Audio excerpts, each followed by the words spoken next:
This meeting is being recorded. Good afternoon. You're all welcome to this webinar, which is our third webinar in the series of the final conference of the Digi2market. We had two webinars earlier, yesterday and this morning, and they were both very interesting, and we were focusing on immersive technologies. But in the afternoon, we're going to be looking at sustainability in SMEs.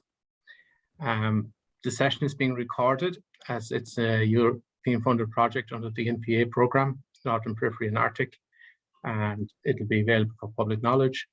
So just to be aware of that.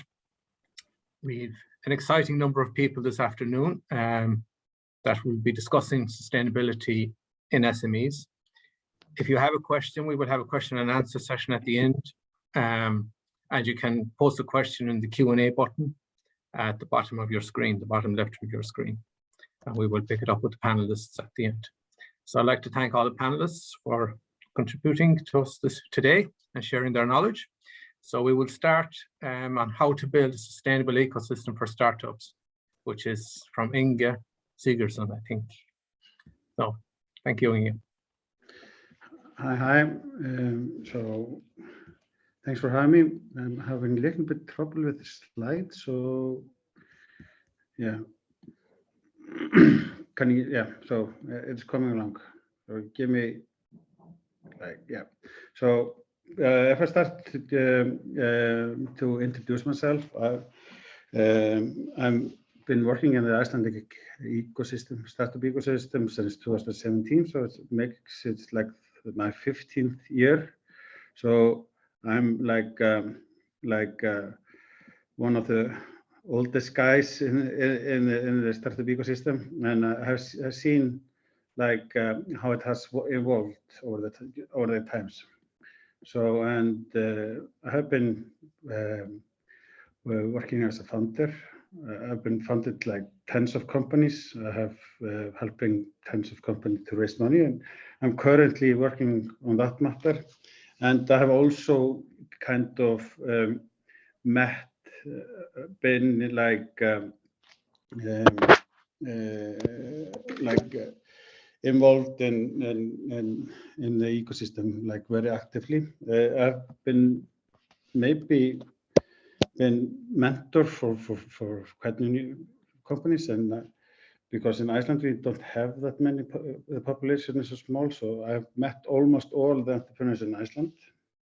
And also I have also like gone abroad, mostly in Scandinavia, and as well I have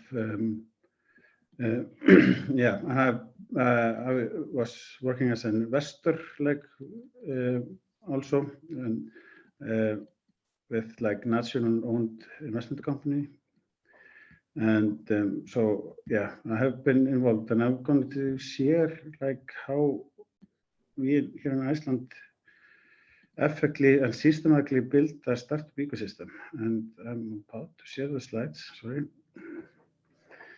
Yeah, I was actually, so I have done this presentation before, but I thought I had the slides, but I couldn't find them. So yeah, I just rebuilt the slideshow. Disable to share. The host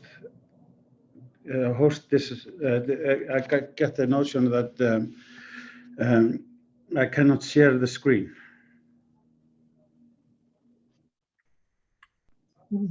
I'm just checking it. You should. Do you see the little green button in the bottom? Oh, right. Sorry. All panelists. So Okay. No. Is that okay now? That's excellent. Perfect. That's working. Well done. Yeah. Good job. You're on mute, Inge.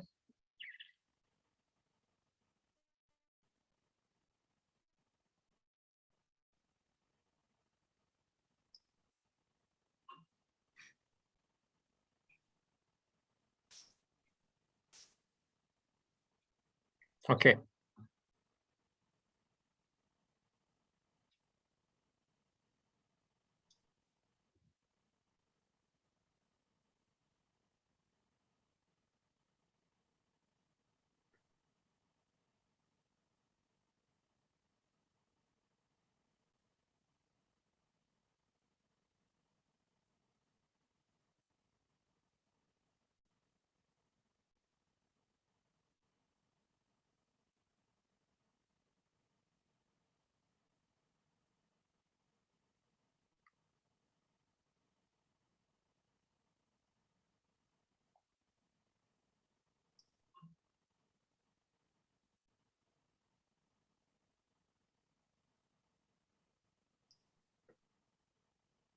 I think Inga's sort of is perhaps trying to leave and come in again. Hello. Yes. Hello, do you see me and hear me? Yeah, we can see you and hear you. Sorry about that. I don't know why I was muted. So, yeah, so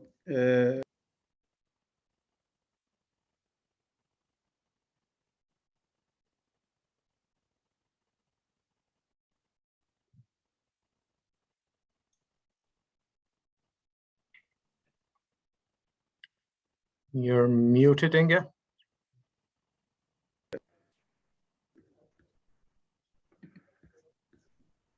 is it now okay? No, we cannot see the screen. We can hear you, but we cannot see the screen Yeah, share. it is when I'm sharing my screen, it's like go on mute. So I will skip the slides then. And I can send it to you. So yeah, I started like 2007. It was like the economic boom in Iceland when I started my like entrepreneurial journey. I was like I was just graduating from my master's thesis in economics, and specialist in entrepreneurship. And the most interesting part, there was no entrepreneurial community over there. And then the financial crash happened here in Iceland, like 2008 and 2009. And after that, there was like so much unemployment, and there was all kinds of incentives for entrepreneurs to build up and create communities on their own. And from that resources, we have been building up like companies over the past like decade or so, and so the key findings, how to build a sustainable ecosystem for like startups, which I was clearly part of back then. First of all, to create a successful startup ecosystem, you have to start with entrepreneurs, and the ecosystem has to be led by the entrepreneurs. The entrepreneurs will not do much on their own. They need like backings, they need systems, they need universities, they need yeah,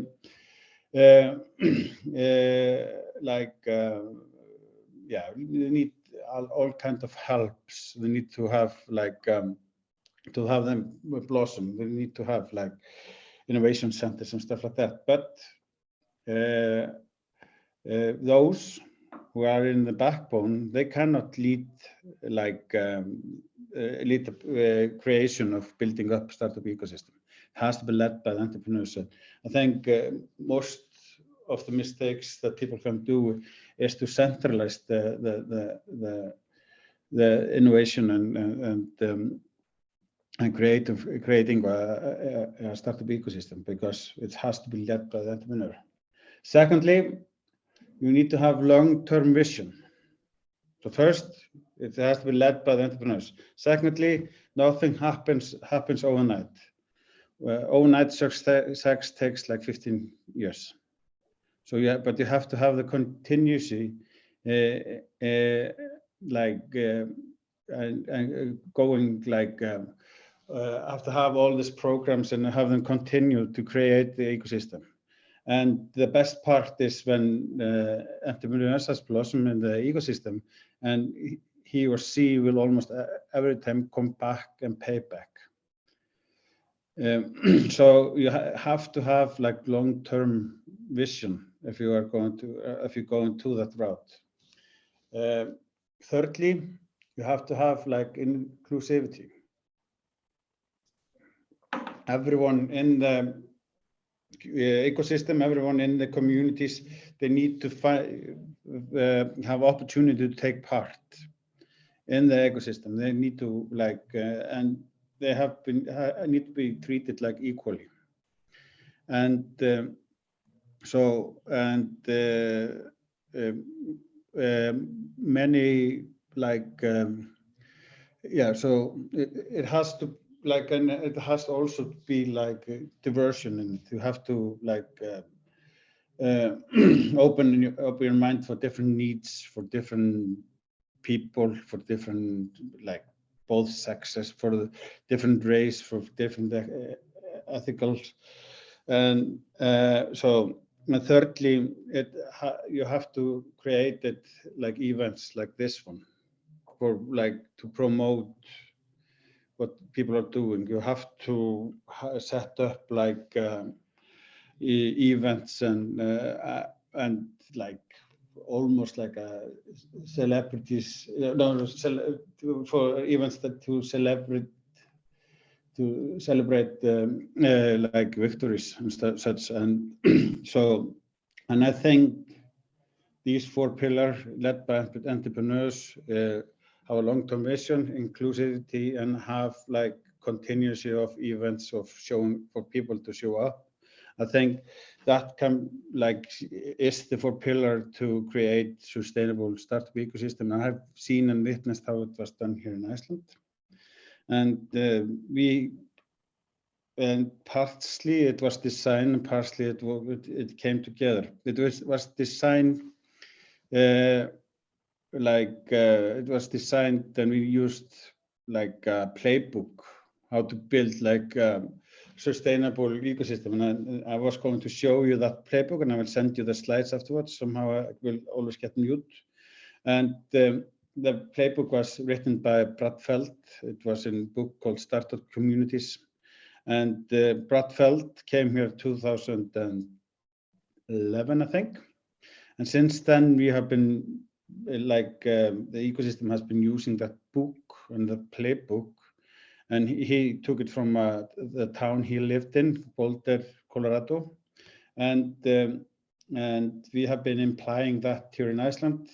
For example, it's like maybe some of the people think it is like almost too much. For example, the National Innovation Center was just closed down last year because they are saying entrepreneur first. The like feeder or like so the ecosystem like around the entrepreneurs, it comes second. So and so that is in my mind the most important factor. And I'm sorry about the presentation. It's like I have exactly this presentation, but it was clearly in my old computer, so I was trying to set up a new one.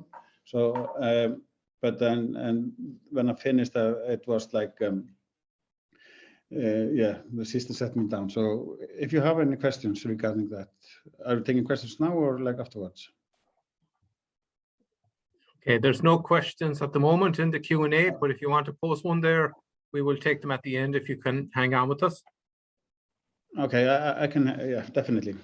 Yeah. So sorry about the technical like issue. There's always technical issues, but thank you very much. It's very interesting to hear your views on it being led by entrepreneurs, and also your 4 pillars. So it's a very interesting discussion on its own and sustainability of it. And it's great to see like a few countries like yourselves, like Ireland, went through the same process in 2008 and 2009, and it's been a difficult journey to come out of it. So I think there's a lot of learnings to be done, and hopefully we won't have to face that issue again. Yeah, excellent. And we have clear example from Finland how it's like entrepreneur driven, like the Helsinki startup ecosystem with slush and such events.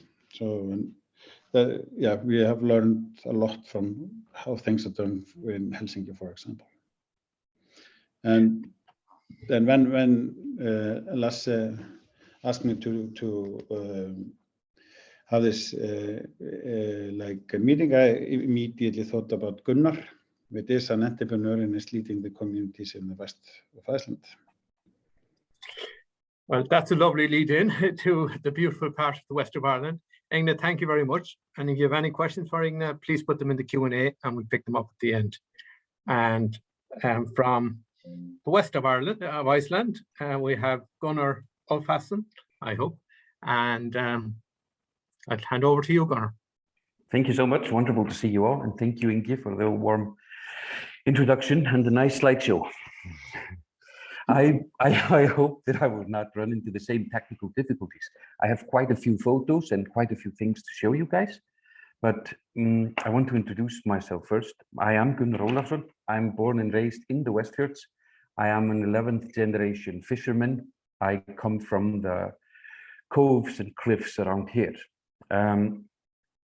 When I moved back from Norway 3-4 years ago, I saw a very tiny gap that I wanted to fill here in the Westfjords.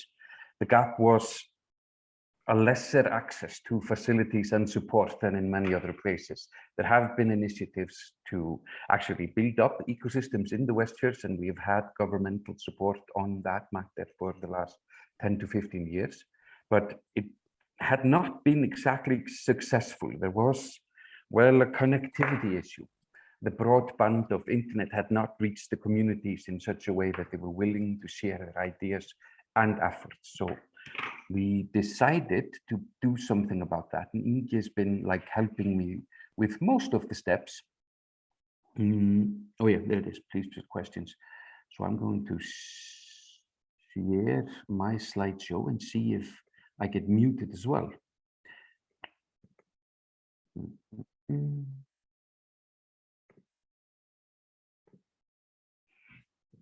Can you guys still hear me? Yeah. Excellent. I was lucky there. So Djúpið is in Bolungarvík, which is standing at 66 degrees north and 23 degrees east. And it is a cold and unforgiving place, but it's also home to a wonderful community, which I choose to call my community. And my presentation is about the innovation ecosystems at the end of the road. Literally at the end of the road, like the next, to my west, the next mass of land would be Greenland. I'm all the way up northwest. And this is my town, Bolungarvík, and this photo is since last winter. We get quite a heavy layer of snow, and Kimmo was talking about his 60 centimeters.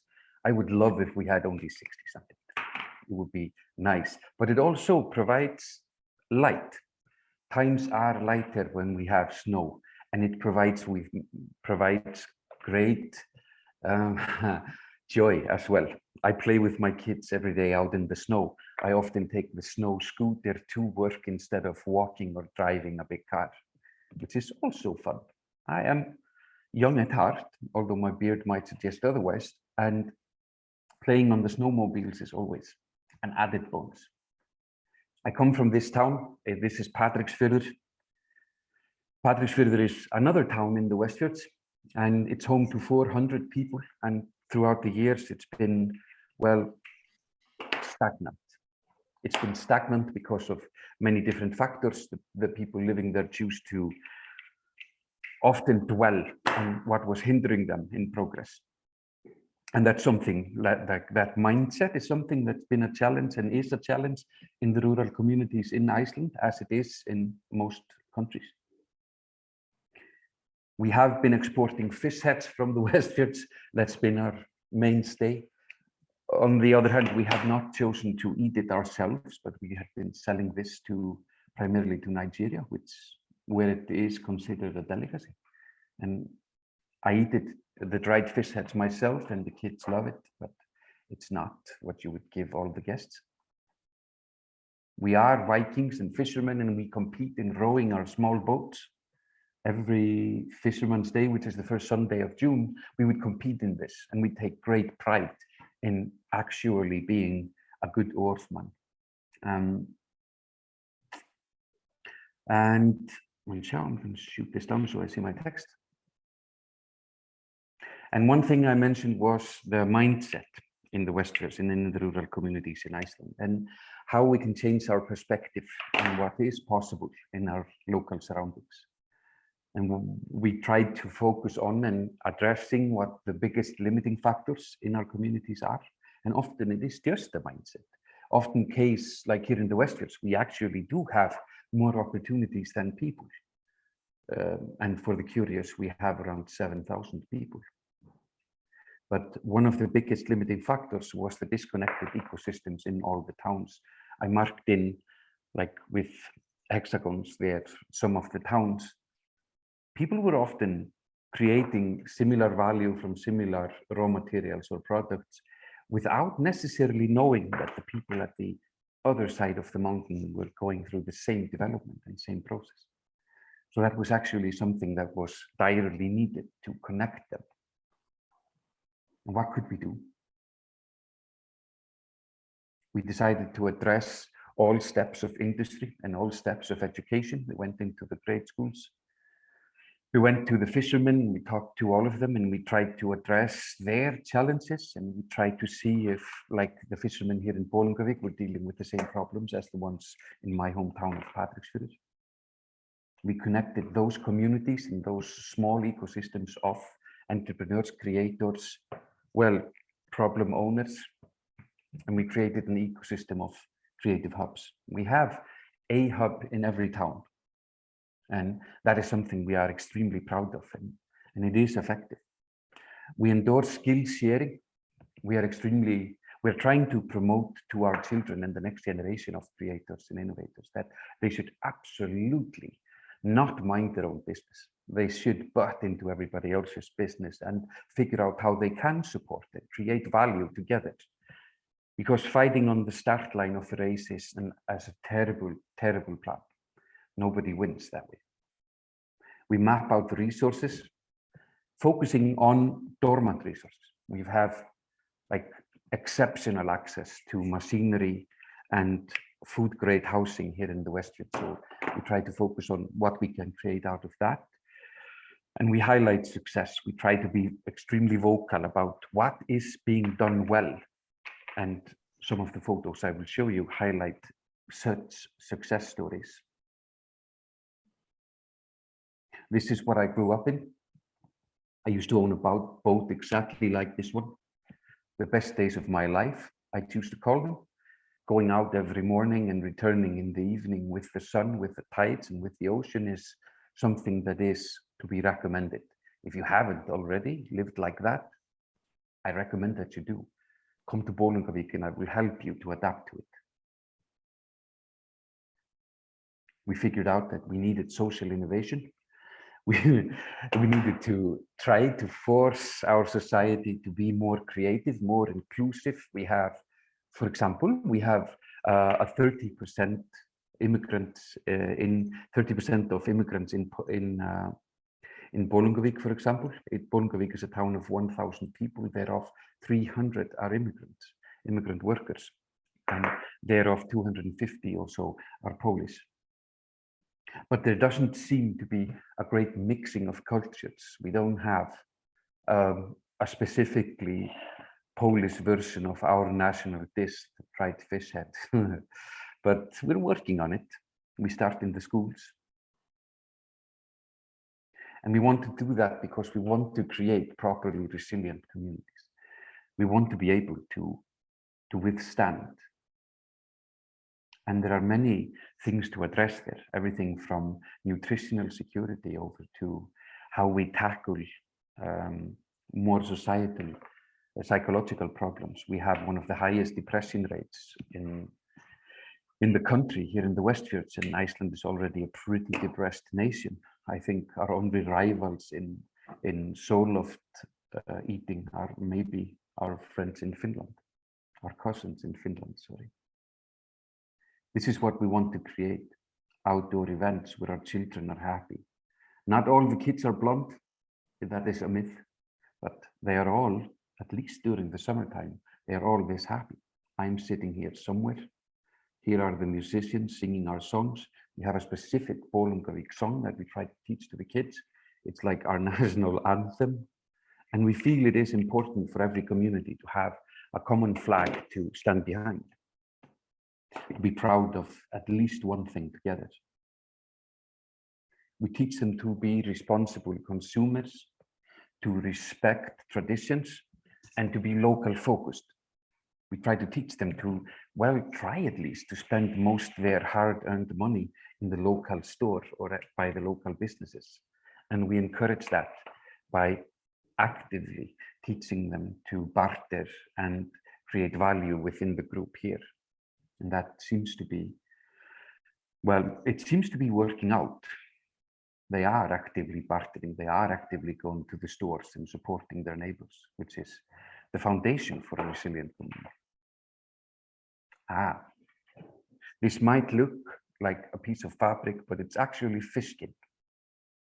In the next town, Ísafjörður, a very innovative company, one of the nation's finest, Keresis, is operating. They decided to take something that we used to throw to the dogs and ravens, the fish skin, and create immensely valuable products out of it. They are utilizing it to create wound dressing and bandages. Now, their biggest contract and their biggest, what is it called? The biggest buyer might be the American military, but the product itself is extremely valuable and extremely innovative. And we are proud of them. Keresis is, for many here in the Westfjords, like a beacon of hope for innovation in the Westfjords, that we can actually create something of international value, even in the small towns. We try to meet up as often as possible. We try to, here people are eating what we call þorramatur. You can see the wooden troughs filled with terrible food. We eat rotten food this time of year to say goodbye to Þorri and welcome the goddess Goa, our old seasons. The food might not be great, but the company is. And we do express love with our food. We do prepare these troughs of terribleness for each other. And we meet up and we celebrate. We celebrate that we survived yet another winter. The avalanches and the cold and the depression didn't get all of us. Usually some though. This is pickled whale blubber, for those wondering. These are pickled lamb testicles, dried fish, smoked meat, the head of a lamb, terrible stuff. But as I say, once a year, and the company is good. If you're ever around here this time of year, I will pull you to such a feast. But we also eat better things. We do barbecues in the summer because we realize that, as we say in Icelandic, maður manns gaman, or, well, community makes us stronger. And we realize that we need to rely on our neighbors, we respect our neighbors, and be sure that when we need help, they are there as we are for them. We have markets. Here you see some of our immigrant population selling excellent stuff that you otherwise wouldn't see.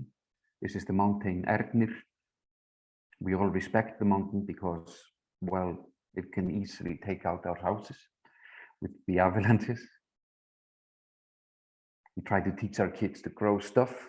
We teach ourselves to grow stuff as well, because although the coldest part of the country, we still have in some places geothermal heat we can utilize to grow even cucumbers and tomatoes all year round, which is astonishing. I always put this house in all my presentations. It is my favorite one in the Westfjords. I've tried to buy it several times. They won't sell it. But when I do, I will invite you over for coffee.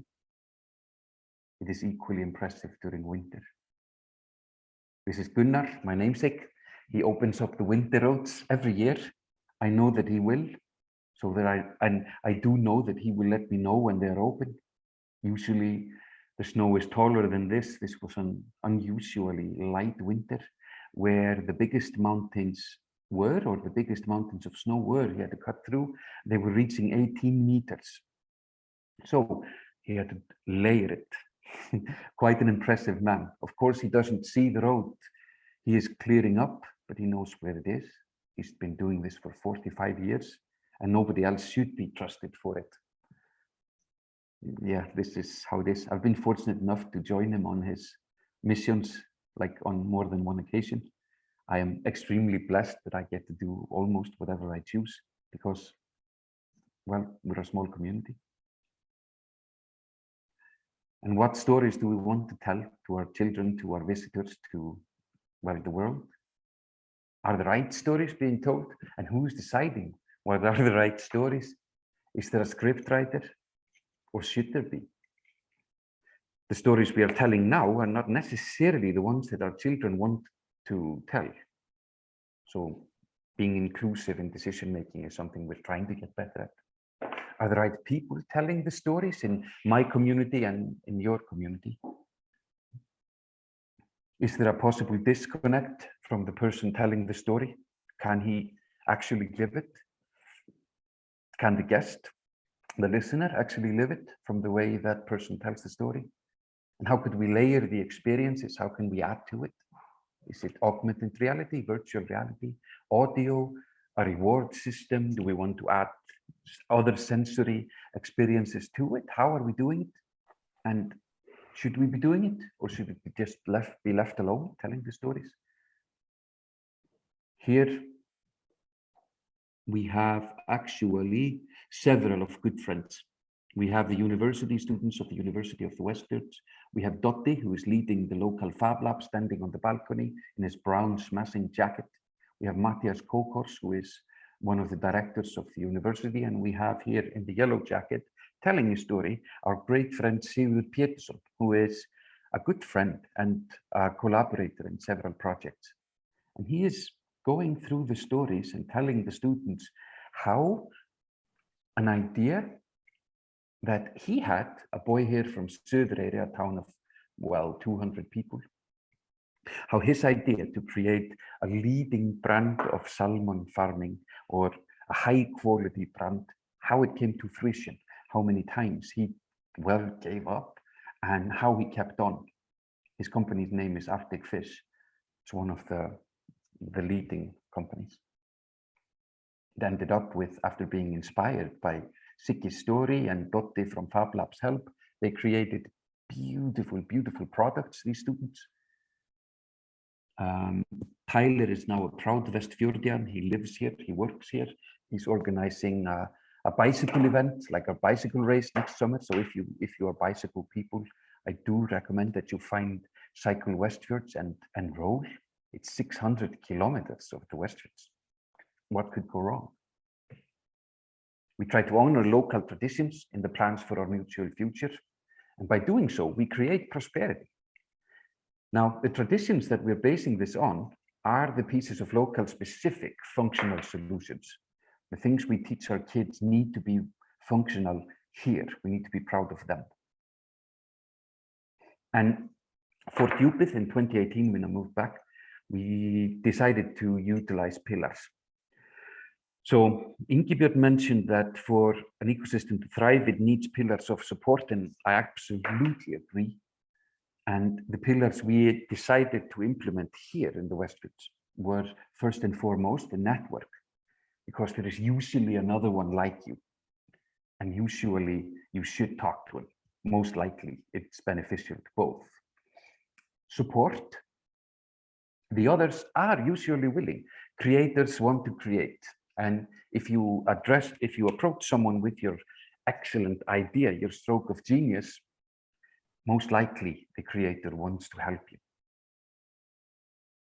The facilities, because there needs to be a place where you are free to express your wildest ideas without judgment. And that's something we were struggling with here in the Westfields. Actual judgment on people that came out with far out ideas, like the idea to take fish skin and create value out of it. The inclusivity, because there needs to be a community. You need the support. And you need to be sure that when you show up with your brilliant idea, that people don't shunt you away because of something you did before, something, or how you look, where you come from, or other preferences or choices. We try to be inclusive, and it's important. That's how a community works, a family works. The network, the combined networks of the community can literally move mountains, and has. And we need to provide the right connections. And often case when I'm in trouble, I will call friends and they will connect me to someone who can actually solve the problem, because they have experienced the same problem. Problems like ideas are not bolts of lightning. They happen because of something. the support. Dupit tries to be ready when you need us, so we are usually on call. We're always open. Both locations are always open. There's always coffee, there's always a nice chair to sit in, and there's always someone to discuss things with. Be it personal, be it professional, be it ideological or philosophical, there's always someone. The facilities, because there needs to be a place for a creator getting access to knowledge around tools and equipment, that really is important. And if you have, like in our specific case, we are marine communities, we are fishermen, we create food items from fish. So we try to provide food spec equipment, we try to create facilities that are legal, saving the creator, well, at least that cost in the beginning. And from that, we get beautiful creations. Just by letting people bounce their ideas and get access to facilities. The unexpected or underutilized dormant resources I mentioned earlier. What are the hidden resources in your community, our community, or whichever community? One of the things we addressed pretty early on was that algae industry was, well, without any doubt, on the rise. So we started looking around and we started mapping out our possibilities there. And we saw several possibilities for companies here in the area, like, for instance, the carbon sequestration for kelp is around 57 tons per hectare per year, which is not bad. I can easily offset my travels that way. And we decided to take the grassroots approach to support the crazy people that want to do it, instead of just the ones that see it profitable. And by doing so, we created a pretty low threshold to start farming. And we offer assistance with equipment, we offer guidance with, and we offer support with and connections to academia that has been dealing and theorizing these problems and solutions. Ooh. This is actually from the company Vaxa. A great case of an underutilized facility here in the Westfjords and in Iceland are food spec houses that we can utilize. And warehouses where you used to have freezers, where you used to have fish factories or slaughterhouses or anything else, can easily be modified into being greenhouses to grow something. And in Finland, this is being done actively. And I first heard about aluminium factories being turned into greenhouses from there. I hope it turned out the way I envisioned it. We also are seeing exponential growth in microalgae farming, and this might look like, well, science fiction, but here they're growing microalgae in tubes and pipes, optimal conditions every step of the way, an extremely valuable production. This is in the southern part of the country. Ooh. Not my workshop, but it's quite similar, with a very respectful chaos on the desk. Another thing we are working on here in the Westfjords is electric marine vessels or e-fuel vessels. And we start with the smaller, more coastal vessels. And there are initiatives moving on to bigger offshore vessels. Most likely it will be a hydrogen ammonia mix. Because a gallon of marine diesel produces 9 kilograms of CO2. So you need 6 hectares to offset that, to offset 40 liters, 6 hectares of seaweed. And we try to focus on tourism as a benefactor of the legislation. We make we are working on introducing gray penalties and green-blue rewards. So zoning off to greener vessels, utilizing the already existing national parks and national preserves. The local knowledge that we have is to be respected and used. Haraldur is actually one of the finest blacksmiths in the area. I am certain he can fix anything. And I will turn up at his doorstep with, well, interesting problems. And he will usually fix them and solve them, not by something that he read, but usually by something that he broke and had to fix. That's how we learn. We create fishing equipment. We're trying to migrate that over to, like, from nylons over to something more sustainable. But I also wanted to show you this. This is from Bolungarvík. And at the moment, we decided to present something beautiful to our visitors. And when you finally come for a visit, I will show you this. This is a platform we are building above the clouds at an impressive 630 meters. We offer a mixture of several feelings, and it's true. I'm both terrified and happy when I'm there. But we also try to introduce an interesting soundscape, and we tell the stories there. And we aim to use augmented reality on enhancing the experience and creating something very admirable, and hopefully people will come. I hope so. If not, at least I will have a great time. We have other things. Our history is rich. Bolungarvík, oh, this is Jói, a great friend of mine, awesome guy. Doesn't speak English, but the stories he can tell us in Icelandic are amazing. The oldest fishing village in our country. We of course have many stories, and we tell them with pride, or at least we can. Most of us do. And one project jumped out of that pride, which is Saga AR. And the augmented reality and vivid storytelling, we enhance the experience of the visitors and our kids, and we use GPS-bound holograms to tell you the stories and create layers upon the experience of actually being there. It also comes out of like a comical necessity. Well, Jói isn't always available to tell the stories, so I just created a hologram of him. It works in this way. So let's see if this works. So let's sound. Floor in front of you. The hologram will appear once your device finds the floor in front of you. Hello everyone, and welcome to Oxford, our maritime museum. Floor in front of you. Sorry about this. Floor in front of you. Storytelling as a part of the design from the beginning is an important method or a methodology. Which story and how do we want to tell it? Who is the intended audience and where do they come from? We need to be relative, otherwise the story misses its mark completely, and that's something that we are both trying to be mindful of, and also to teach our kids to tell the stories in a way that is relatable. And time as a design factor is also something we try to utilize and be mindful of.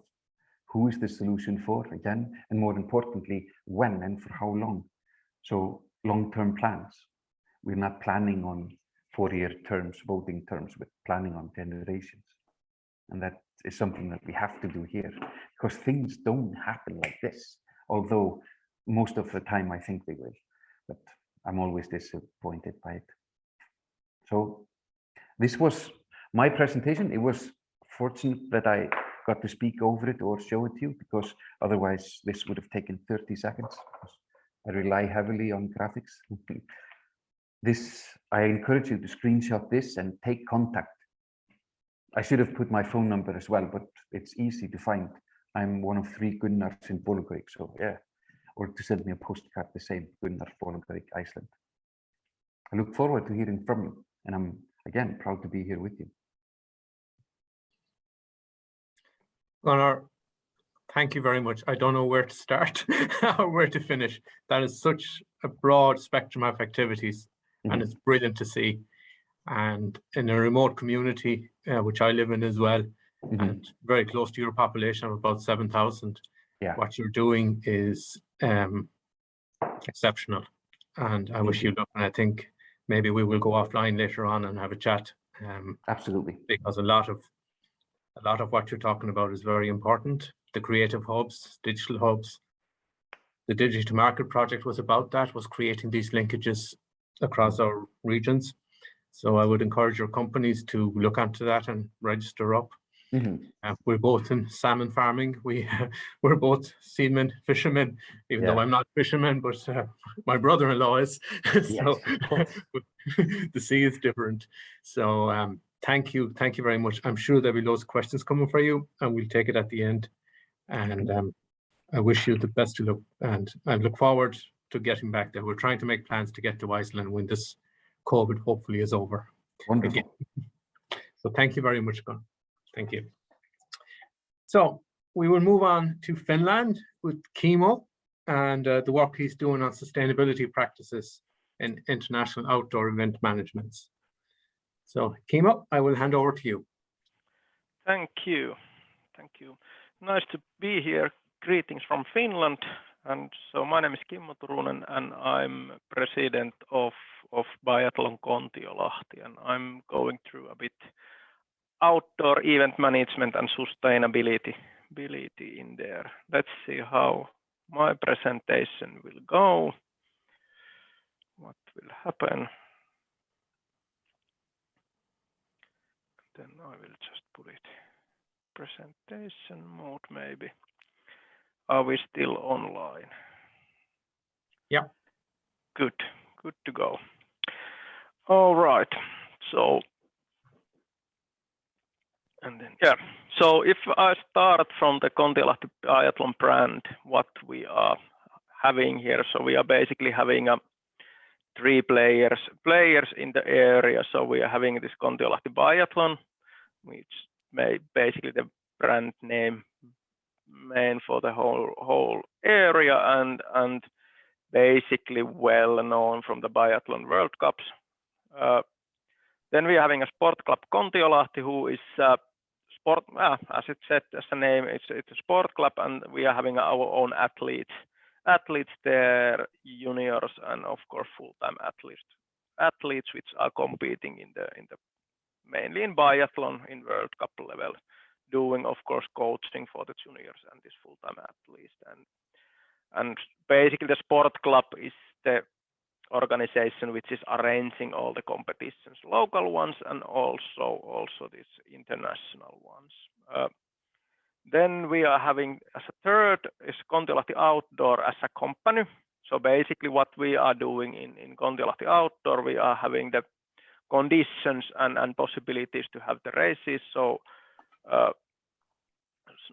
making the tracks with the artificial snow even. We are having a lot of snow, not that much than in Iceland, but still we are still having the winters, but the seasons are starting quite early and the, let's say, the conditions needs to be secured by artificial snow.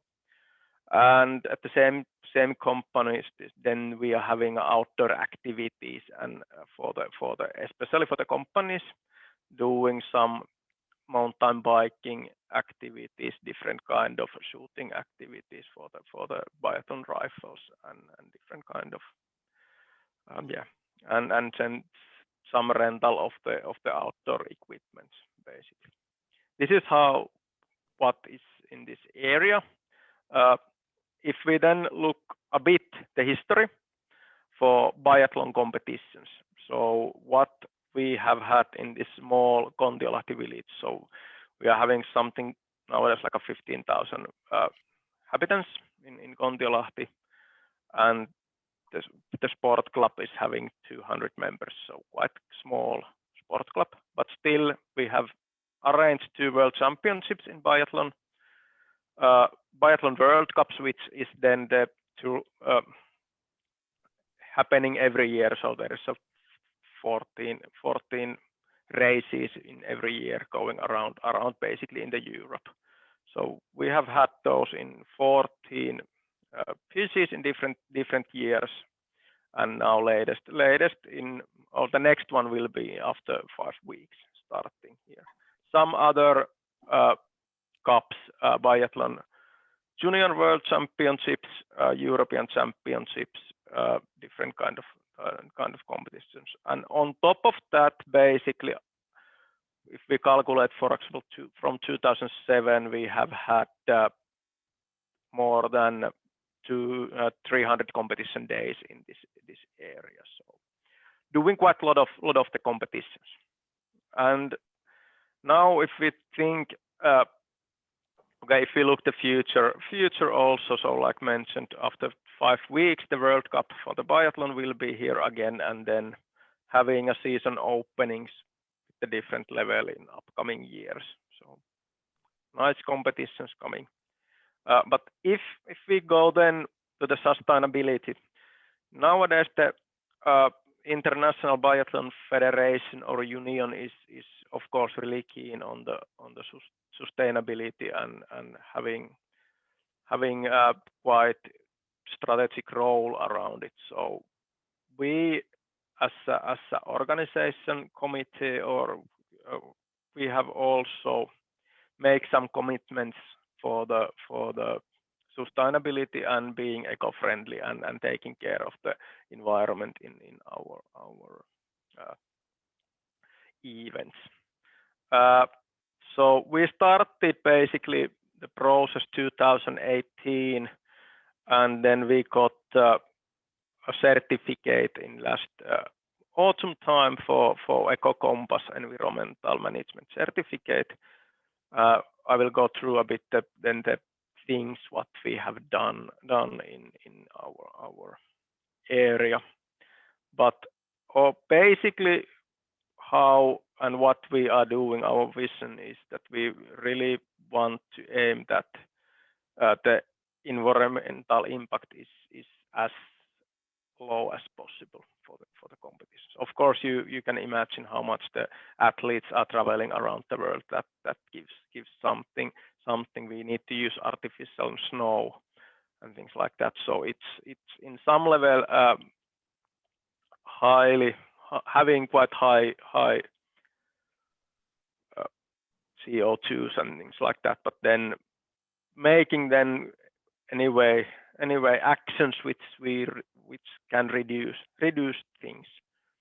And from World Cup, in Biathlon World Cup, we are the one of the first ones which has been having a certificate for this, and we are in the forerunners in strategic development also for the sustainability. Of course, quite small actions. What I would say, okay, there is a what drives us, what the applications are. So there is action plans for the Finland's national from authorities, IBU sustainable strategy. Of course, Finnish Olympic committees are giving some responsibility programs, and we are part of these. Quite a lot of different kind of things which drives us, of course.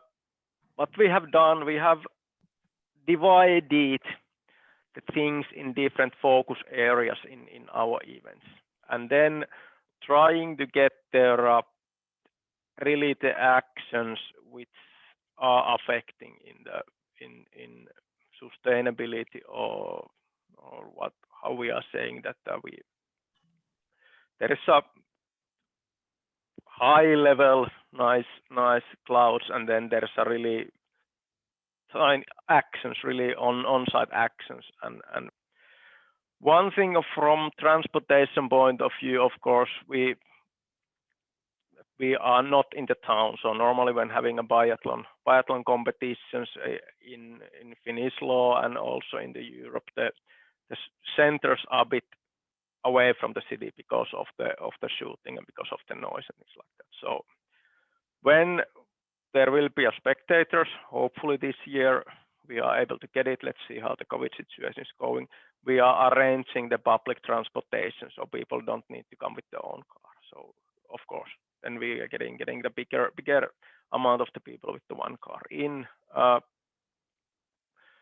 There is a lot of transportation for the teams, and we are really planning that how the logistics for the team members and service staff and things like that are handled, that we are not driving with the empty cars or driving only with the one athlete and taking him to hotel.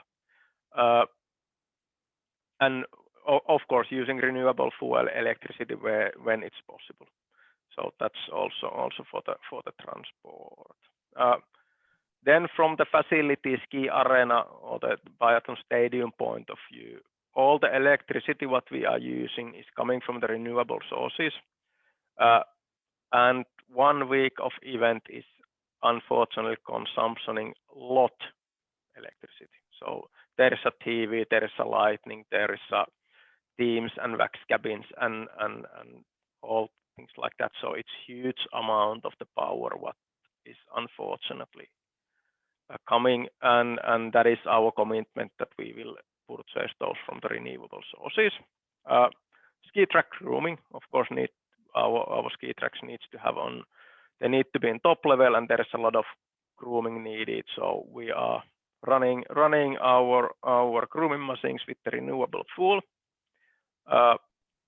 When we need to artificial snow, the water for that is taking directly from the lake. So we are not using piping water, so that it's more sustainable way to make the snow.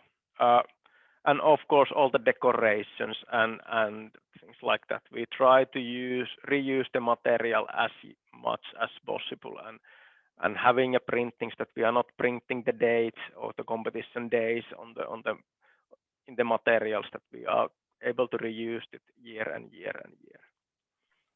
Or if there is something that really needs to have, for example, the competition dates, some banderole or something, we then turn those into products. So for example, we have made backpacks from those banderoles or whatever, so we can recycle then the materials.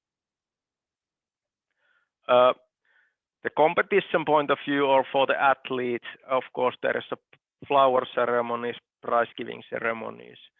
What we are using, we are nowadays using locally produced prizes in the flower ceremonies, and really thinking that who get the reward or who get the prizes, that he or she can really do something for it. So it's not just nice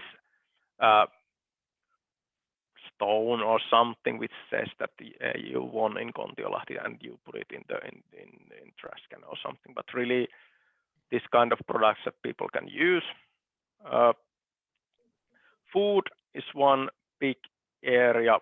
If we start from the volunteers, we are having roughly 800 volunteers per day working, and of course, having 800 people working long days, they need a lot of food. We are having a contract with the suppliers so that our waste for food, especially for the volunteers, is almost zero. How the food is prepared, and so it can be made as a purpose and as to need. So we don't need to cook for 800 people and then only 600 come and eat, and we throw the rest of the way. So this is something what we have been doing. All the serving plates and things like that are biodegradable plastic-free dishes. Of course, would be even nicer to have it as a reusable faucet dishes, but in this scale, it's not possible.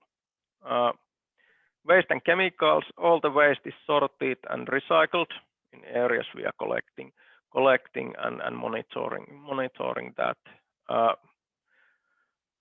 And the collected waste is processed and reused locally, so we are not driving that to somewhere else, but that there is a local suppliers who will process then our waste, and then of course reusable materials as much as possible. Chemicals, mainly what we are using is cleaning chemicals and things like that. So then the chemicals are eco-labeled in cleaning and sanitation, and also that takes some effort to find the chemicals, but then having an approved list of the chemicals what we are able to use.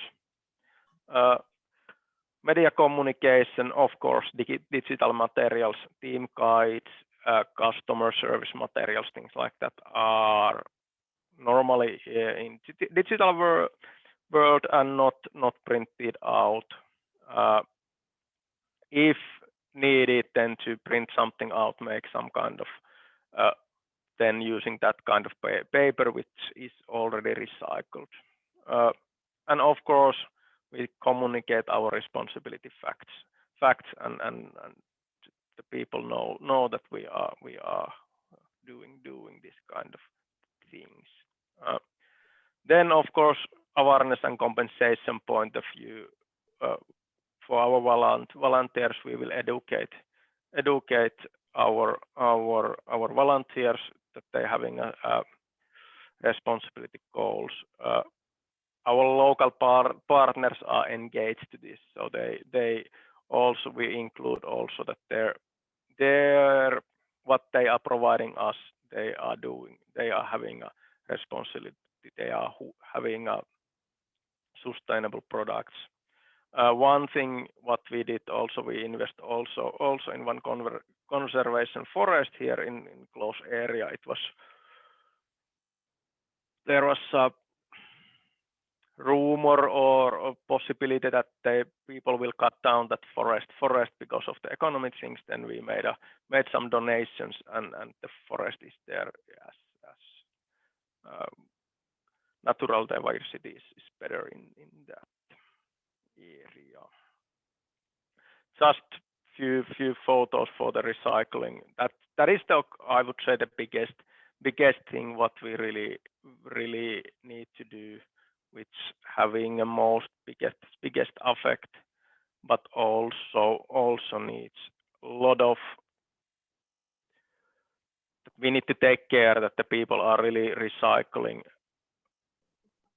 right things to right trashes, and it's in some level difficult. Even there is a lot of notifications and advices, but then it's really guiding that will happen. Nevertheless, as we see in strategic point of view, to invest this kind of sustainable event management and go through the event like this is worth of.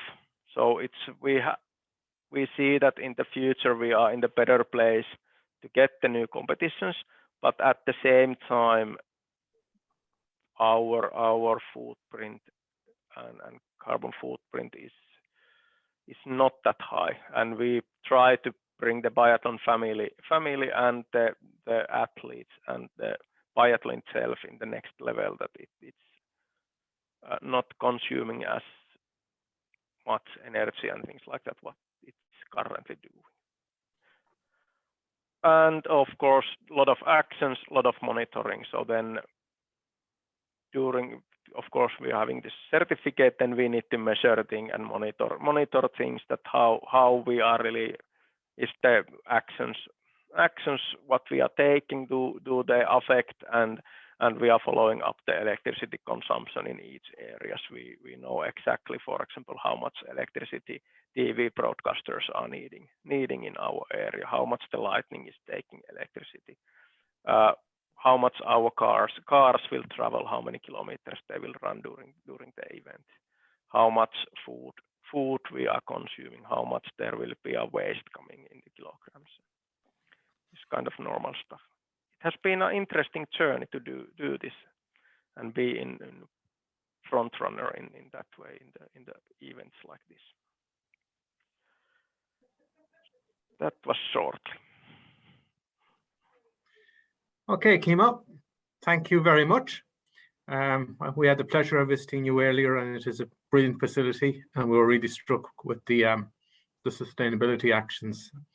So if you're looking, there's a question here for Kimmo, if you don't mind taking it now. Yeah.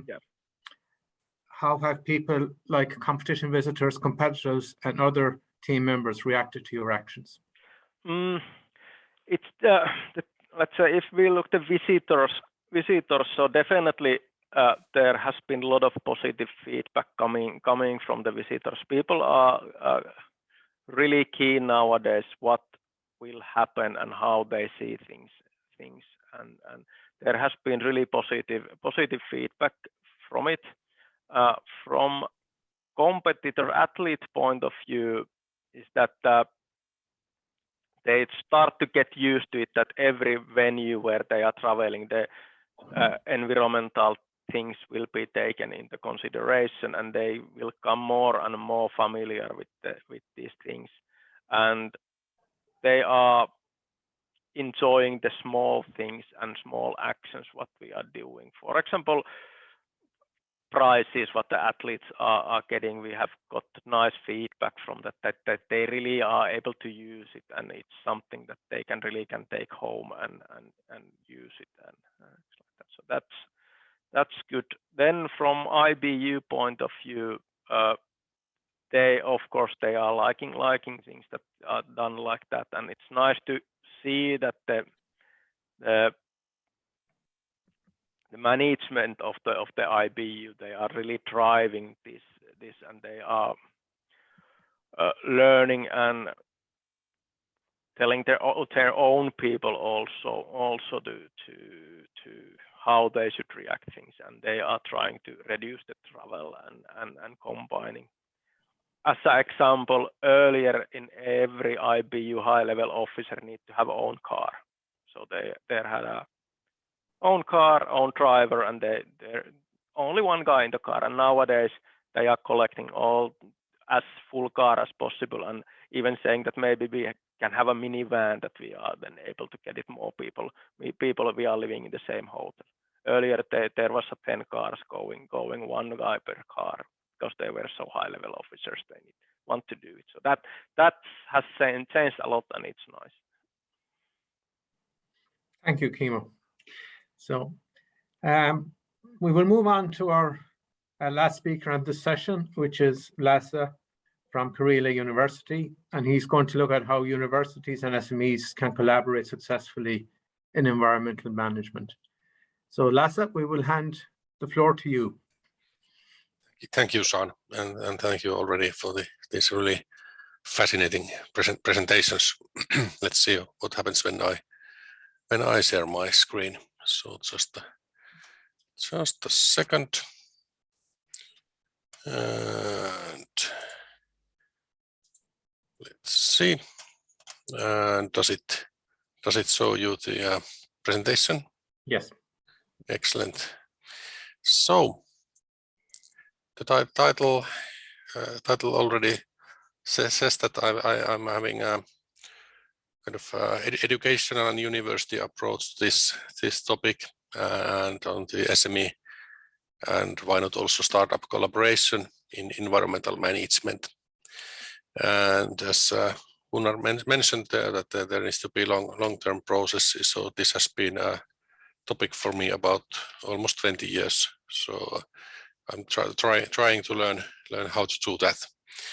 We are here in the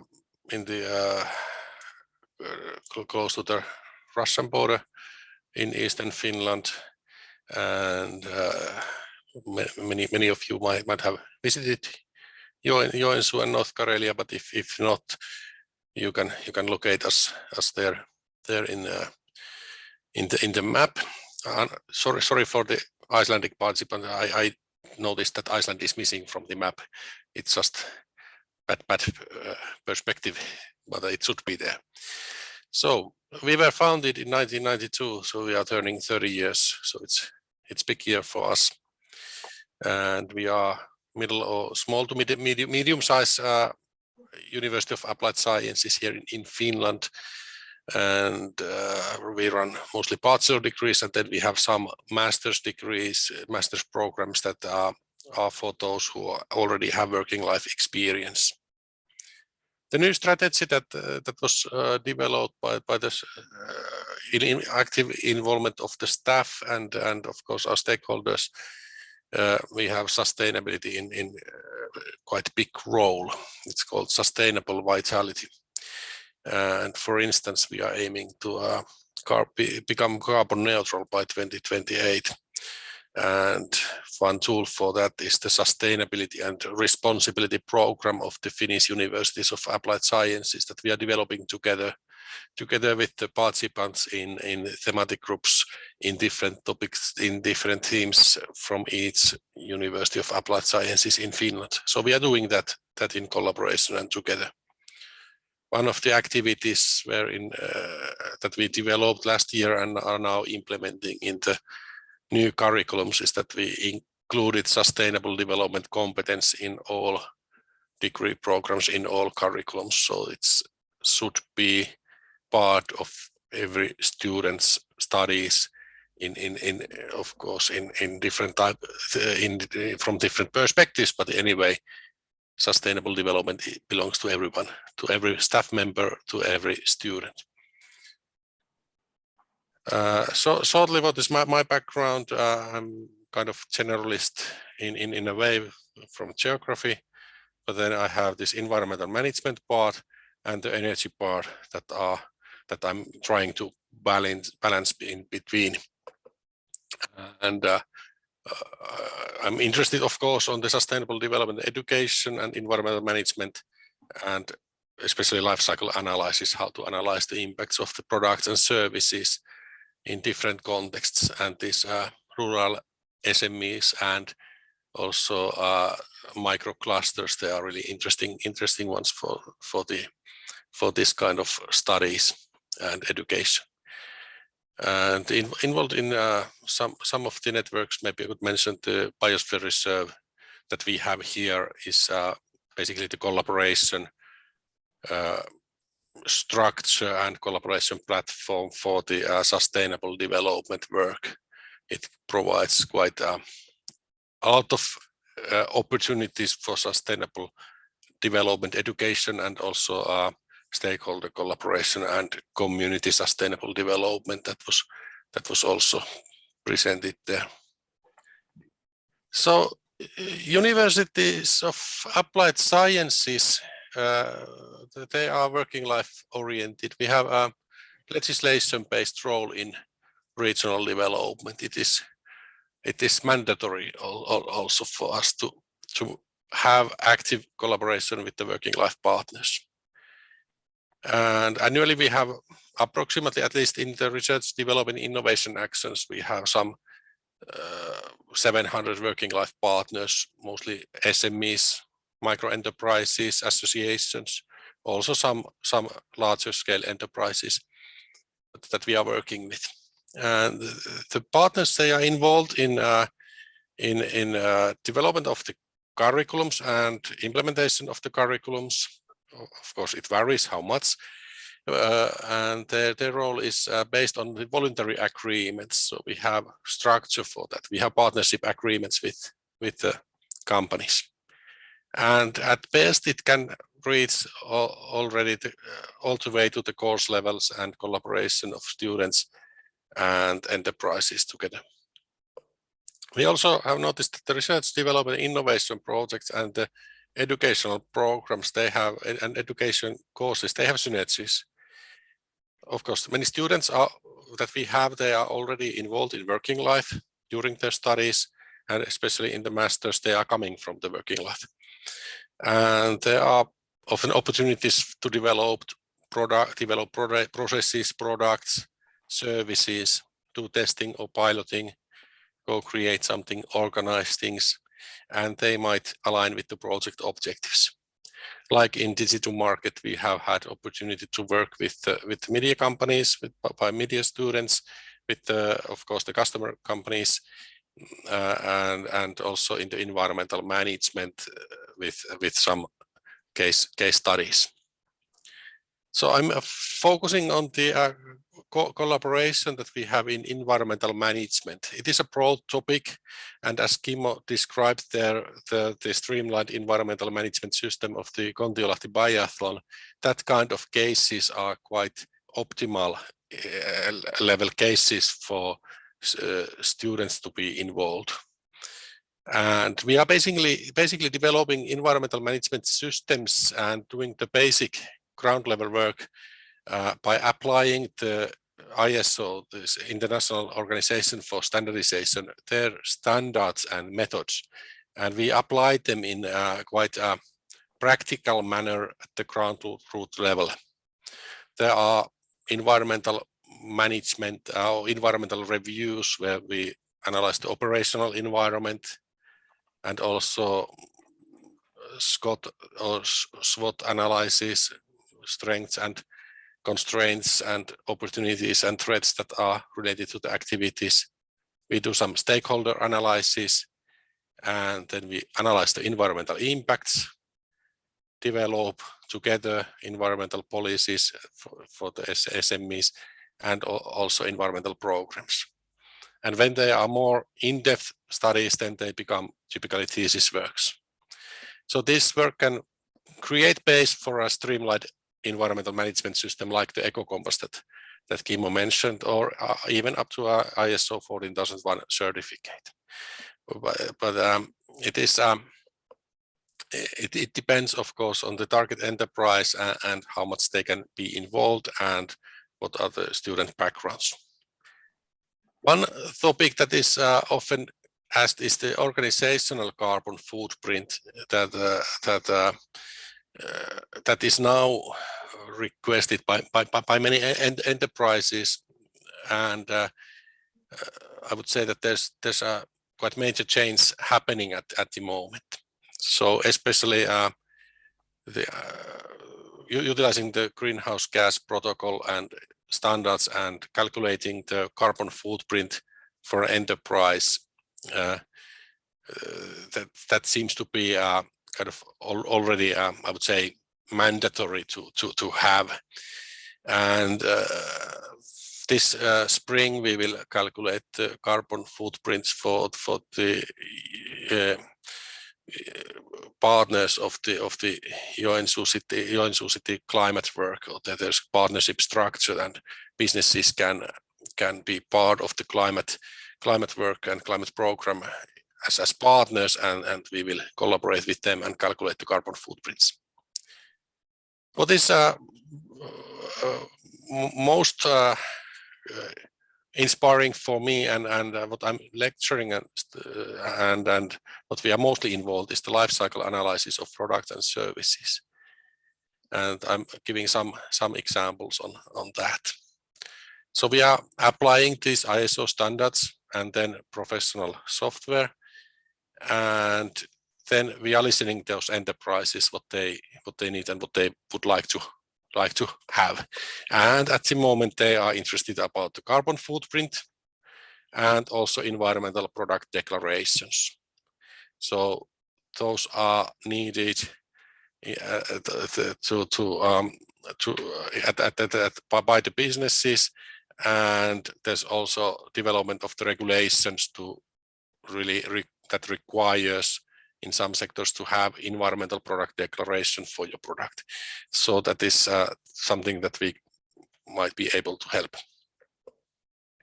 So we have been developing the process step by step, and for analyzing the life cycle impacts from the raw material supply to the production and to the market and all the way to the waste management or reuse or recovery systems, you need to be able to describe the environmental impacts and analyze them and give kind of evidence-based results about the impacts that are related to your product, so that you can then communicate them for the wider audience. So there's a work to define what is studied, and that becomes often by the entrepreneurs. And of course, that depends on what you are analyzing. Then we do inventories, and we collect the data that comes from the enterprises. That can be from the bill of materials or bill of processes, and there's often site visits, and we can use online surveys that are part of the lifecycle analysis software. And then we are doing the analysis, and we train our students to become LCA experts in a way that they can do analysis for the companies, for the systems, for the services, depending on what's the target of the study.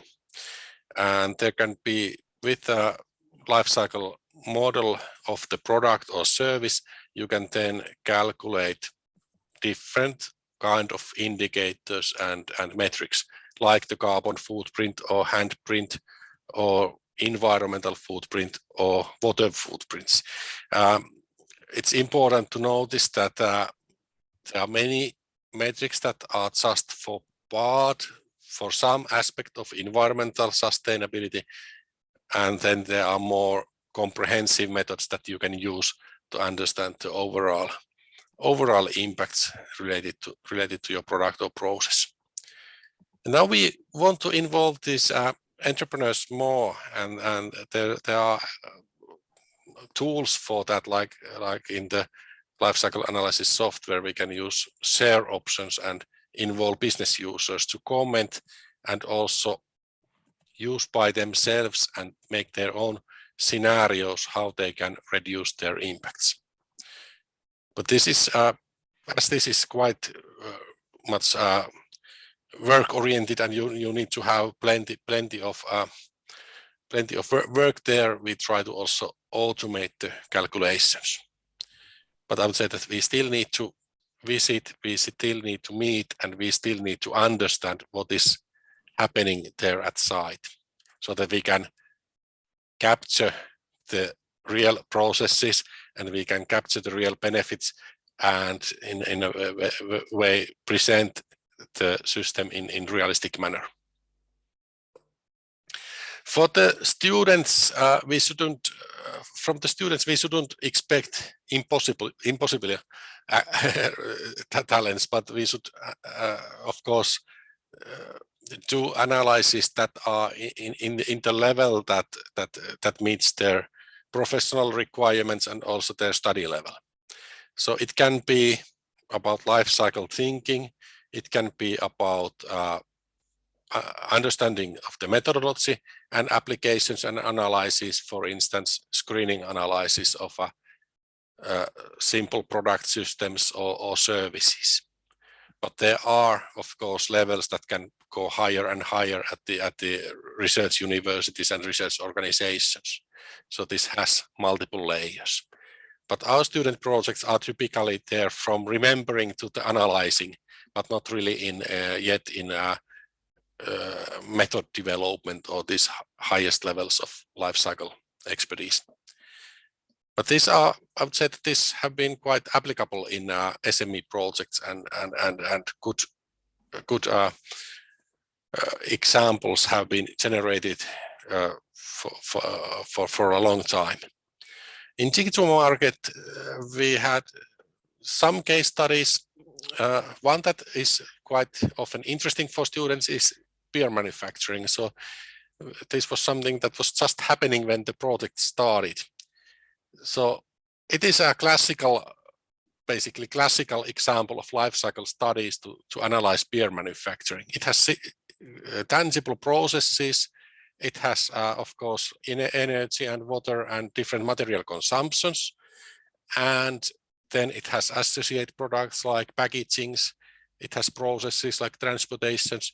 And it's also interesting to compare these options. So there was a study about the craft beer manufacturing where these impacts were detailed for the whole product system, and the carbon footprint was analyzed, and also the environmental review was made for the company to use as a basis if they want to proceed towards the environmental management system. And they had really good practices there, but still it's quite hard to compete with efficient large-scale manufacturers who have this benefit of the kind of efficiency also in environmental impacts. But you can find good practices, and of course you should be compared among your own product category and among your own kind of the same size companies that you are competing. So it's more like knowing about your production and knowing about your impacts and finding the relevant points rather than directly comparing to others. And yeah, the media students then disseminated information. They created video with just checked that they had some 1,800 views, so that this information was disseminated further. And I think Vaatu Brewery got some really nice media augmented reality products also that supported them. Dream Circus also located in Eastern Finland in Varkaus, they produced textile products, and this kind of Berta tunica was target of the life cycle study. So it is based on organic cotton, and the raw material is the essential one. So our students did trace the supply chain and the production chain from Asia to Europe to Poland and all the way to Eastern Finland.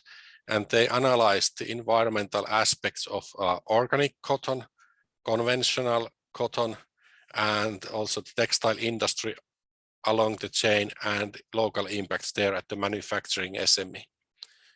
So carbon footprint, it's rather low, I would say, but it is a quite light product. But it becomes from the textile industry practices before Europe, from the global supply chains that cause most of the emissions. And there at the local level, you have quite limited opportunities unless you change the raw material or the textile itself. But the organic certificates and labels, they focus on the reducing the toxic impacts and reducing the use of chemicals. But it doesn't mean that it reduces the use of water or it reduces the CO2 emissions. So it's important to notice the perspective.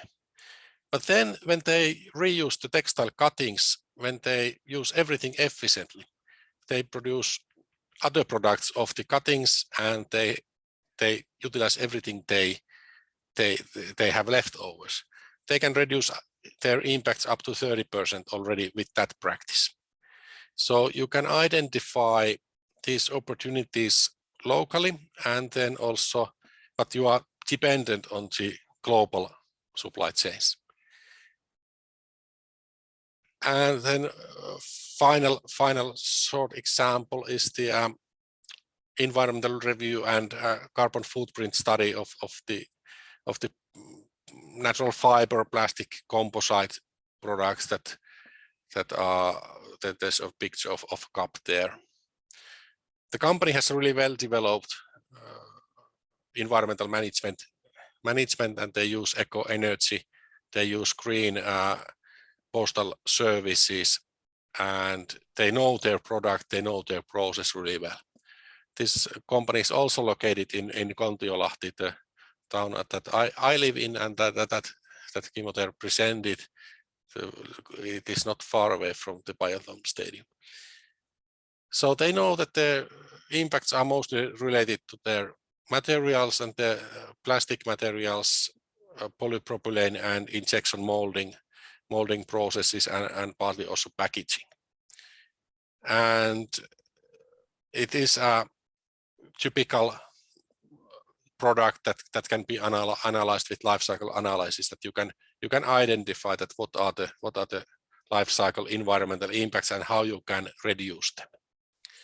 So we looked together with students, we looked at the opportunity of the product take-back system. So what if it doesn't only travel to the world, but it could come back and become raw material for the new products.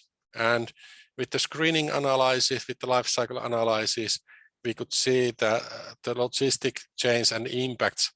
And of course, it is long distances, and without collaborators in Europe, that could create additional emissions in Central Europe or UK. But in Scandinavia and Finland, it would reduce the CO2 balance and bring actually real environmental benefits and reduced emissions. So this kind of systems can be studied, and you can identify that if it's really wise to recycle, to reuse, of course, reuse, recycle, and where, or should it be incinerated, for instance.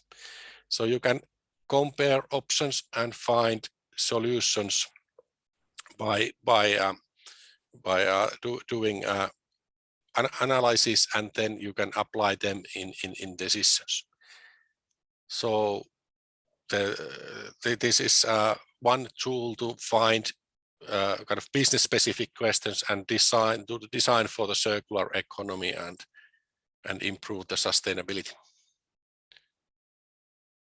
So as a conclusion, I'd say that we work quite closely with the SMEs in applied research and development, and it is motivating because there are real learning opportunities. Students like to have real life cases, working life cases, not fictional ones. It is based on standards that we apply, but the project needs to have well-defined and reasonable objectives, and of course align with the competence levels of the courses. And as mentioned earlier, the accessibility is important, that you provide access for the students to get the data. You provide access for the entrepreneurs to get involved in designing, of course, commenting, and perhaps also sharing some part of the tools that they can create scenarios by themselves and feel the real ownership for the project. That is varies. Some are more passive, that just want to have the results. Some are more active and get involved. But we have a lot to do still in the involvement of the businesses and involvement of the enterprises in utilization of the results and getting involved throughout the process. So it is not perfect in any way, but I think we have developed and learned something during the years. So this kind of life cycle based analysis and environmental management systems, they provide better understanding, and you know the impacts and you know the potential improvements, and then you can use that for the evidence-based green marketing for the messages and stories, so that when you are claiming that you have a kind of environmentally good practices, you can also point out that how they are generated. Of course, this is one aspect, and as been presented earlier, it's important to have the genuity and the many other values there also. This is one of the values in marketing. I think that rural businesses, they have lots of potential to develop more sustainable business models. They have, like mentioned in the presentation earlier by Gunnar, is that they have opportunities to collaborate, to work together, and have synergies. And when you find those kind of synergies and collaborations, you might also find environmental, social, and economic benefits that can be then used further. That it can be actually a good practice and can be measured, for instance, as a reduced carbon footprint or reduced use of energy. So NPA, Northern Periphery Arctic, is quite ideal program for this kind of development activities, as you have grassroots level initiatives, SME collaboration, and need to develop the sustainable communities and sustainable product systems. So these kind of ideas for this afternoon. So I would say that it is more like educational approach, but I think we have found ways to collaborate with companies in a practical level. So some same principles as there earlier, but of course from different perspective. Thank you very much, Laza. That's very informative, and we've been working with you on the project, and it has been a very knowledgeable exchange of how to work with SMEs and look at the whole sustainability of SMEs. And I suppose that's what the Digi2market project was about, and digitalization and the opportunities for rural SMEs to become export orientated and export led, to be local and global at the same time, is advancing at a very rapid rate. And sustainability is part of that conversation. It's part of the conversation that we need to have. So unless there's any questions from the audience, I would like to ask the panelists to leave us with one good idea, as in what would you recommend to our audience as an activity that has the most impact from your experience on delivering sustainability? Just the one. And we will have 4 takeaways, please God, and we will wrap with that. Okay, so we will start. We'll start with Gunnar. He had a great social presentation there on what's happening in the Western Fjords. And what do you think, Gunnar, would be the most important takeaway from your presentation? I think my advice and what has given me the best results and feeling is to immerse myself in my local communities and jump into things that you are unfamiliar with. It gives you a broader spectrum of approaches towards your solutions, and that has worked greatly for me. So jump to dinner parties, invite yourself to hot tubs, and just be a part of the community, and things will work out. Very interesting. Thank you very much. We don't have too many hot tubs in Ireland, but we might need them soon. So, yeah, yeah, I can send you some. You can send us some. Thank you. Inge, I'll ask you the same question. You've loads of experience in the startup ecosystem. Rural enterprises depend on startups. They're the lifeblood of the rural communities. What would your thoughts on the key takeaway would be?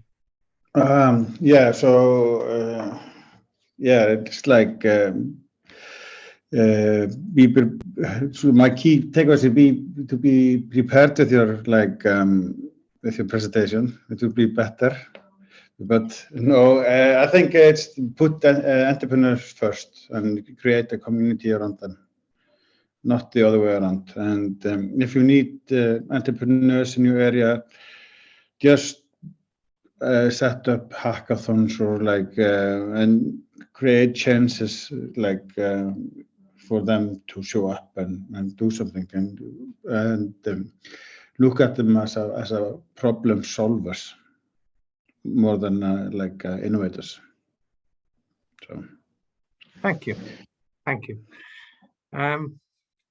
Kimo, we will ask you the same question on the practical side down at the SME level. You know, what is the activity that has the most impact from your perspective? I would say that in event management and outdoor events, it's possible to include the sustainability in the management of the events and put the small actions also counts. So there is a lot of easy and small actions what you are able to do, and don't be afraid to deep dive and put hands on the crash and make it happen. That would be it. In some level, it is a difficult world. It's a lot of documentation what you need to collect and everything when you are taking the certificates, No, but it's worth of to do. Okay, thank you. So by 1,000 cuts, we will get to it. So do all the good small bits and the big fruit will come. Yeah. Yep. And Lasse, what would you recommend? Yeah, I think it's important to do it together so that there's basically it's a sustainable development work that cannot be done alone, but you need to have others to work with you. So it can be student, it can be any advisor or colleague who has done it earlier, or someone who can do it together with you. So the collaboration is, I think, essential, and basically any steps are good, as Kimmo mentioned, but in a systematic manner that you have a plan and you implement that plan step by step. So usually good things happen when you have this long-term goal and then a good collaboration there. Thank you, Lasse. And as this is the last event of the conference, I'd like to particularly thank our host, Helen Jackson, who has put an awful lot of work into this conference behind the scenes and in front of the scenes and getting us all ready. As you all said, collaboration, working together, and working in the community is a key. The Digi2market website will be there for the next number of years. It is an opportunity to create collaborations, create linkages between creative hubs and digital hubs and sustainability knowledge and practical experiences. We would ask you to ask your companies to get involved, your organizations to get involved in that platform. It is for rural SMEs. It is aimed at helping those move on the journey towards more sustainability, both from an economic perspective, but also from a sustainability perspective.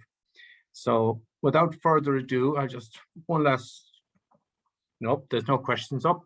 So I'd like to thank all the speakers. We had a very interesting discussion today on different aspects of rural SMEs and the sustainability and the issues around those. And we had very good examples. So I would like to thank you all for your collaboration today.